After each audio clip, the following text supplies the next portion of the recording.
नमस्कार दोस्तों, विकास एनालिसिस में आप सभी का स्वागत है। और दोस्तों, आज हम सी टेट में पूछे गए प्रीवियस ईयर के हिंदी पेडागोजी के प्रश्न को देखेंगे दोस्तों। तो अगर आप हमारे चैनल पर पहली बार आए हैं तो प्लीज़ हमारे चैनल को एक लाइक और सब्सक्राइब सपोर्ट जरूर करिएगा। तो चलिए दोस्तों, इन हिंदी के पेडागोजी प्रश्न को हल करते हैं।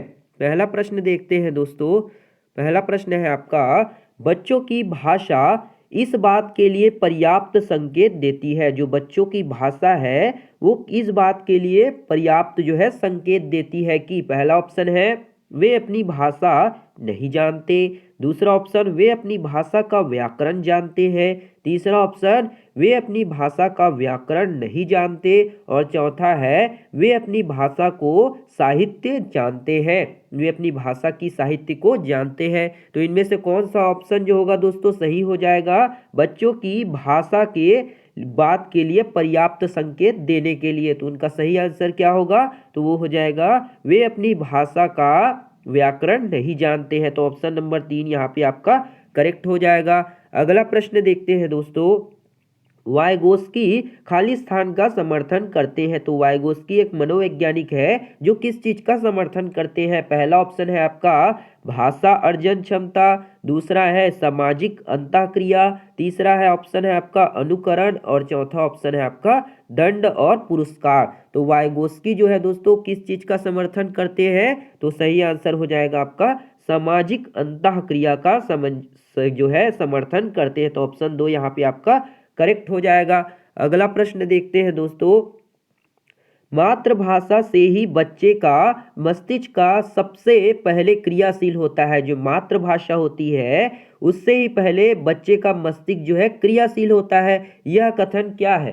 पूर्णतः सत्य है, पूर्णतः सत्य नहीं है, आंशिक रूप से सत्य है, और फोर्थ ऑप्शन है पूर्णतः असत्य है। तो इसका सही आंसर क्या हो जाएगा दोस्तों? वो हो जाएगा आपका पूर्णतः सत्य है कि जो बच्चों के मस्तिष्क सबसे पहले मातृभाषा से ही क्रियाशील होते हैं। तो ऑप्शन 1 यहाँ पे आपका करेक्ट हो जाएगा।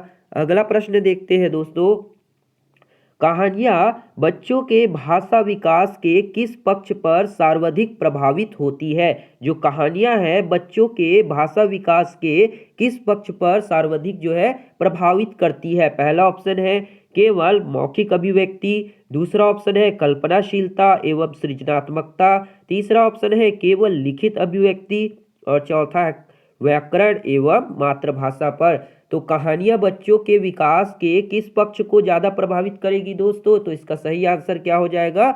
वो हो जाएगा आपका कल्पनाशीलता एवं सृजनात्मकता को जो है प्रभावित करती है। तो ऑप्शन नंबर 2 यहाँ पे आपका करेक्ट हो जाएगा। अगला प्रश्न देखते हैं। पढ़ना सीखने की प्रक्रिया में साहित्य खाली स्थान के रूप में कार्य करता है। पहला ऑप्शन है प्रामाणिक स्रोत, दूसरा है प्रेरणात्मक स्रोत, तीसरा ऑप्शन है आपका बाधक तत्व, और चौथा है अतिरिक्त बोझ। तो पढ़ना सीखने की प्रक्रिया में साहित्य किस रूप में कार्य करता है? तो इसका सही आंसर क्या होगा? वो हो जाएगा आपका प्रेरणात्मक स्रोत के रूप में जो है कार्य करता है। तो ऑप्शन 2 यहाँ पे आपका करेक्ट हो जाएगा। अगला प्रश्न देखते हैं। प्राथमिक स्तर पर बच्चों की मौखिक अभिव्यक्ति का आकलन करने के संदर्भ में आप किसे सर्वाधिक महत्व देंगे?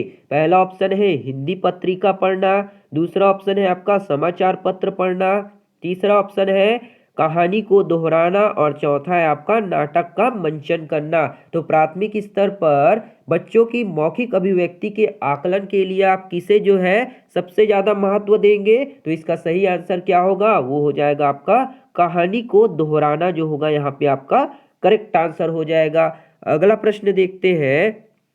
अगला प्रश्न है आपका सुनने की कुशलता में एक महत्वपूर्ण उद्देश्य है। जो सुनने की कुशलता है उसमें एक महत्वपूर्ण उद्देश्य क्या होगा? पहला ऑप्शन है सुनना और दोहराना, दूसरा है कविता सुनाना, तीसरा है सुनने में रुचि और धैर्य, और चौथा ऑप्शन है आपका कहानी सुनना। तो सुनने की कुशलता में एक महत्वपूर्ण उद्देश्य क्या होगा? तो वो हो जाएगा आपका सुनना और उसे दोहराना। तो ऑप्शन नंबर 1 यहाँ पे आपका करेक्ट हो जाएगा। अगला प्रश्न देखते हैं। प्राथमिक स्तर पर कविता शिक्षण का सर्वाधिक महत्वपूर्ण उद्देश्य क्या है? जो प्राथमिक स्तर है उसमें कविता शिक्षण के द्वारा बच्चों को पढ़ाया जाता है, तो इसका उद्देश्य क्या है? पहला ऑप्शन है कविता का भावार्थ बताना, दूसरा है कविता का शब्दार्थ बताना, तीसरा ऑप्शन है आपका कविता में छंद और अलंकार बताना, चौथा ऑप्शन है आपका कविता पाठ का आनंद लेना। तो इसका सही आंसर क्या होगा? तो वो हो जाएगा आपका कविता का भावार्थ बताने के लिए प्रयोग किया जाता है। तो ऑप्शन एक यहाँ पे आपका करेक्ट हो जाएगा। अगला प्रश्न देखते हैं, पढ़ना सीखने की प्रक्रिया में सबसे कम प्रभावी है। जो पढ़ना है वो सीखने की प्रक्रिया में सबसे कम प्रभावी कब होगा? पहला ऑप्शन है आपका चित्रात्मकता, दूसरा है अनुमान लगाना, तीसरा है पुनरावृत्ति और चौथा ऑप्शन है आपका दो अक्षर वाले शब्द। तो इसका सही आंसर क्या होगा? वो हो जाएगा आपका पुनरावृत्ति, है ना। पुनरावृत्ति करने पर पढ़ना सीखने की प्रक्रिया में सबसे कम प्रभावी होगा। तो ऑप्शन नंबर 3 यहाँ पे आपका करेक्ट हो जाएगा। अगला प्रश्न देखते हैं, चित्रकारी को स्वयं की अभिव्यक्ति का माध्यम बनाना प्राथमिक स्तर पर क्या होगा? पहला ऑप्शन है एक महत्वपूर्ण उद्देश्य नहीं है, दूसरा है आपका एक महत्वपूर्ण उद्देश्य है, तीसरा ऑप्शन कहता है बच्चों की लेखन क्षमता में बाधक है और चौथा है आपका लेखन क्षमता का अवमूल्यन है। तो इसका सही आंसर क्या हो जाएगा? तो वो हो जाएगा आपका लेखन क्षमता का अवमूल्यन है। ऑप्शन नंबर 4 यहाँ पे आपका करेक्ट हो जाएगा। अगला प्रश्न देखते हैं, भाषा और विचार। जो भाषा और विचार है वो क्या होंगे? पहला ऑप्शन एक दूसरे से संबंधित नहीं है, दूसरा ऑप्शन है एक दूसरे को प्रभावित नहीं करते, तीसरा ऑप्शन परस्पर एक दूसरे को पोषित करते हैं और चौथे में कहा गया है परस्पर एक दूसरे के विरोधी होते हैं। तो इसका सही आंसर क्या हो जाएगा दोस्तों? भाषा और विचार कैसे होते हैं? वो एक दूसरे को क्या करते हैं? प्रभावित नहीं करते हैं ना, एक दूसरे को प्रभावित नहीं करते। तो ऑप्शन नंबर 2 यहाँ पे आपका करेक्ट हो जाएगा।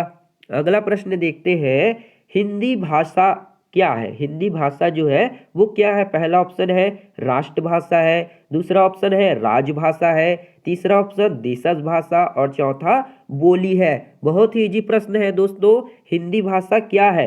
हिंदी भाषा क्या होती है आप सबको पता होगा, अभी तक आपने इसका आंसर भी बता दिया होगा। तो इसका आंसर दोस्तों आप हमें कमेंट बॉक्स में कमेंट करके जरूर बताइएगा, हिंदी भाषा कौन सी भाषा है? कमेंट बॉक्स में दोस्तों जरूर बताइएगा, बहुत ही इजी प्रश्न है। अगला प्रश्न देखते हैं दोस्तों, साहिल तीसरी कक्षा में पढ़ता है, वह हिंदी भाषा लिखते समय अपनी मातृभाषा के शब्दों का प्रयोग करता है, यह क्या है? पहला ऑप्शन है एक स्वाभाविक प्रक्रिया है, दूसरा ऑप्शन कहता है यह घातक प्रक्रिया है, तीसरे ऑप्शन में कहा गया है हिंदी भाषा सीखने में बाधक है और चौथा ऑप्शन है आपका हिंदी भाषा सीखने के लिए अनिवार्य है। तो इसका सही आंसर क्या हो जाएगा दोस्तों?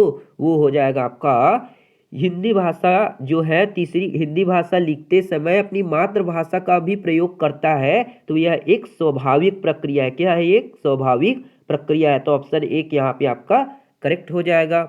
अगला प्रश्न देखते हैं, प्राथमिक स्तर पर भाषा सीखने सिखाने की प्रक्रिया में सर्वाधिक महत्वपूर्ण है बच्चों को क्या करना चाहिए? पहला ऑप्शन है अपने मन की बात कहने के अवसर देना, दूसरा ऑप्शन है पढ़ने लिखने के सीमित अवसर देना, तीसरा ऑप्शन है कक्षा को चार्ट पोस्टर से सजाना और चौथा है आपका कक्षा में दृश्य श्रव्य सामग्री का प्रयोग करना। तो इसका सही आंसर क्या हो जाएगा दोस्तों? वो हो जाएगा आपका कक्षा में दृश्य श्रव्य सामग्री का प्रयोग करना। ऑप्शन नंबर 4 जो होगा यहाँ पे आपका करेक्ट आंसर हो जाएगा।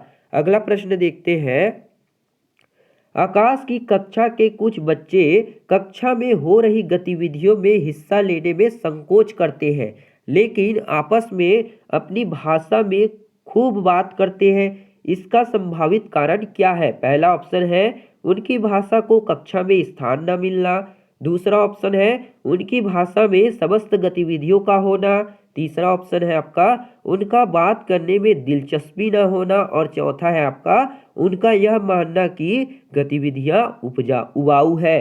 तो यहाँ पे दोस्तों इसका सही आंसर क्या हो जाएगा? वो हो जाएगा उनकी भाषा को कक्षा में स्थान नहीं मिलता है। इसी कारण से जब वो अकेले होते हैं तो अपनी भाषा में जो है बात करने लग जाते हैं। तो ऑप्शन नंबर 4 एक जो होगा यहाँ पे आपका ऑप्शन 1 करेक्ट हो जाएगा। तो ये थी दोस्तों आपके हिंदी पेडागोजी के प्रीवियस ईयर प्रश्न दोस्तों, जिसको हमने आपको समझाने की कोशिश की है। उम्मीद करते हैं दोस्तों आपको ये वीडियो पसंद आया होगा। अगर वीडियो बढ़िया लगा हो दोस्तों तो एक लाइक जरूर करिएगा, शेयर सपोर्ट और सब्सक्राइब जरूर करिएगा। मिलते हैं दोस्तों अगली वीडियो में, तब तक के लिए जय हिंद, वंदे मातरम।